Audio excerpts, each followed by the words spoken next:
મિત્રો, આજે આપણે વાત કરવાના છીએ લણણીના સાધન માટે સહાય યોજના વિશે, જેમાં તમને 92,500 રૂપિયાની સાધન સહાય છે એ આપવામાં આવે છે. આમના ઓનલાઈન ફોર્મ ભરાવાના શરૂ થઈ ગયા છે.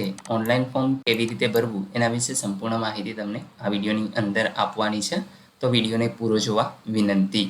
જો તમને વિડીયો ગમે તો લાઇક, શેર અને સબસ્ક્રાઇબ કરી લેજો, જેથી આવી કોઈ પણ માહિતી આપ સુધી પહોંચતી રહે. તો ચાલો શરૂ કરીએ. મિત્રો, સૌપ્રથમ તો તમારે iKhedoot.gujarat.gov.in વેબસાઇટ ઓપન કરવાની છે.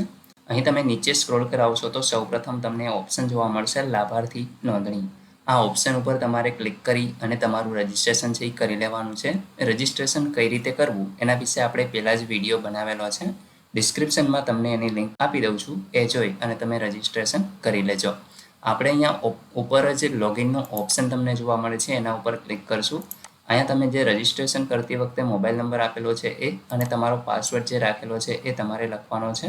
જો તમે પાસવર્ડ ભૂલી ગયા હોય તો અહીંયાથી તમે એને ફરી પાછો રીસેટ કરી શકો છો, અથવા તો તમે ઓટીપીથી પણ લોગિન થઈ શકો છો.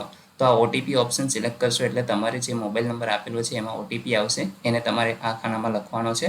અને ત્યાર પછી તમને જે આ કેપ્ચા જોવા મળે છે સિમ્પલ ગણિત, તો એ તમારે અહીં આગળ એનો જવાબ આપી અને લોગિન થઈ જવાનું છે. તો આપણે આ તમામ પ્રોસેસ કરી અને આગળ વધીએ. મિત્રો, જેવું તમે લોગિન કરશો તમે જોઈ શકો છો કે અહીંયા તમે લોગઆઉટનો ઓપ્શન જોવા મળશે. અહીંયા વિભાગ, જેમાં સ્કીમમાં વિભાગમાં તમારે બાગાયતી યોજનાને સિલેક્ટ કરવાની છે અને શોધોના ઓપ્શન ઉપર ક્લિક કરી દેવાનું છે. નીચે તમારે સ્ક્રોલ કરાવવાનું છે. અહીંયા મિત્રો તમે પેજ જોઈ શકો છો. આપણે બીજા પેજ ઉપર જોઈ લઈશું કે એ યોજના છે કે નહીં. જો ન હોય તો પછી આપણે આગળના પેજ ઉપર જાશું. અહીં તમે જોશો કે આપણે અહીંયા પણ તમને છે એ લણણી માટેની જે યોજના છે એ જોવા નથી મળતી, તો આપણે એ રીતે છે એ પહેલાં ગોતવાની રહેશે. જેવી મળી જાય એટલે આપણે એના ઉપર વધુ માહિતી મેળવીશું. તો અહીં મિત્રો તમે જોઈ શકો છો કે 7મા પેજ ઉપર આપણે લણણીના સાધનો માટેની યોજના, જેમાં 24/4/2025 થી 31/5/2025 સુધી તમે અરજી કરી શકો છો. અને દસ્તાવેજો આપણે જોઈ લઈએ તો એક તો જાતિનું પ્રમાણપત્ર જ તમારે આપવાનું છે જો તમને લાગુ પડતું હોય તો, બાકી કોઈ ડોક્યુમેન્ટ નથી.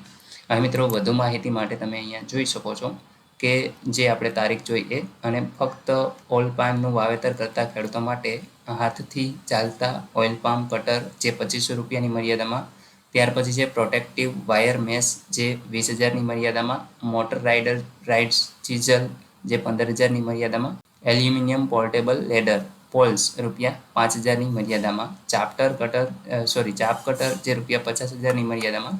આમ ટોટલ તમે જોઈ શકો છો 92,500ના જે સાધનો છે એ તમને આપવામાં આવે છે. મિત્રો, વધુની ઉપર આપણે ક્લિક કરીશું તો અહીંયા ભારત સરકારની જે NMEO OP ગાઈડલાઇન છે એ મુજબ તમારે અમલીકરણ કરવાનું રહેશે. અને ખાતા દીઠ આ એક જ વખત છે તમને લાભ મળવાપાત્ર છે. તો મિત્રો, આપણે અહીંયા અરજી કરો આ ઓપ્શનને ક્લિક કરી દેશું. જેવું તમે ક્લિક કરશો એટલે આ પ્રકારે તમને અહીં પેજ છે જોવા મળશે, જેમાં તમે તમારું જે નામ આપેલું છે એ તમને જોવા મળશે. અહીંથી મિત્રો તમારે તમારો જિલ્લો છે એ પસંદ કરી લેવાનો રહેશે. ત્યાર પછી અહીંયા તાલુકો, ગામનું નામ, ત્યાર પછી પૂરેપૂરું સરનામું, અહીંયા પિનકોડ નંબર તમારો આપવાનો રહેશે. ત્યાર પછી મિત્રો અહીંયા આગળ તમારે લિંગ, સ્ત્રી કે પુરુષ જે પણ હોય એ તમે સિલેક્ટ કરશો. અહીંયા તમારી જાતિ છે એ તમારે સિલેક્ટ કરી લેવાની રહેશે. ત્યાર પછી મિત્રો અહીંયા આગળ તમારું ઈમેલ આઈડી આપવું હોય તો આપી શકો છો, અન્યથા છોડી શકો છો. તમે દિવ્યાંગ છો કે કેમ એ તમે હા અથવા નામાં જવાબ આપશો.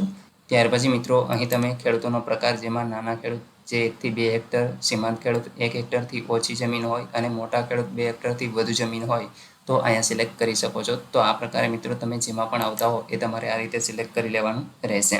અહીંયા તમને તમારો મોબાઈલ નંબર જોવા મળશે, આધાર કાર્ડનો નંબર અહીંયા લખવાનો છે. અહીંયા આપણે તમારે ટિક માર્ક કરી દેવાનું છે અને ત્યાર પછી સેવ એન્ડ નેક્સ્ટ કરી દેવાનું રહેશે.